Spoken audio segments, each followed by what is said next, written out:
పెద్ద కోడలకి ఇంకా పిల్లలు పుట్టలేరని చెప్పేసి చిన్న కోడలు నెలగప్పద్దు అని అడ్డమైన రూల్స్ పెట్టే అత్తలకి ఈ వీడియో మీకు క్వశ్చన్ వేస్తా.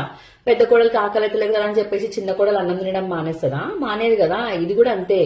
అసలు కోడలు తల్లి కాబోతుంది అంటే ఎంతో సంతోషపడాల్సింది పోయి అడ్డమైన రూల్స్ పెడతావా, పెద్దదానికి ఇంకా పిల్లలు కాలేరు, చిన్నది కూడా ఆగాలి అని చెప్పేసి నువ్వు అసలు ఆడదానివేనా? నీలాంటి అత్తలని వెనకాల బెల్ట్ కనిపిస్తుందా, ఆ బెల్ట్ తో రిప్ప రిప్ప కొట్టాలి. ఒక ఆడది తల్లి కాబోతుంది అంటే దానికన్నా ఎక్కువ అదృష్టమైన విషయం ఉంటుందా ఆడదాని లైఫ్ లా? మాతృత్వం అనేది దేవుడిచ్చిన వరం. దేవుడికి అగేన్స్ట్ గా పోతా అంటావా నువ్వు? నీలాంటోళ్ళు పురుగుల పడి చేస్తారు.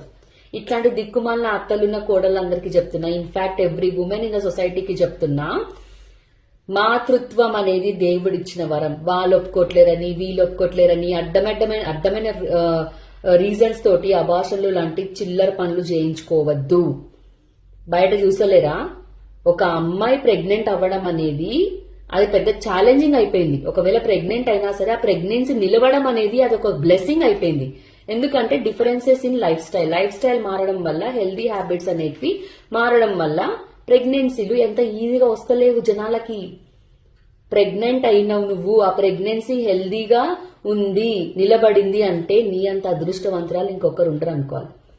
మీ అత్త మాటలు పట్టించుకోకండి. అసలు ఇట్లాంటి అత్తలని అరెస్ట్ చేయాలి.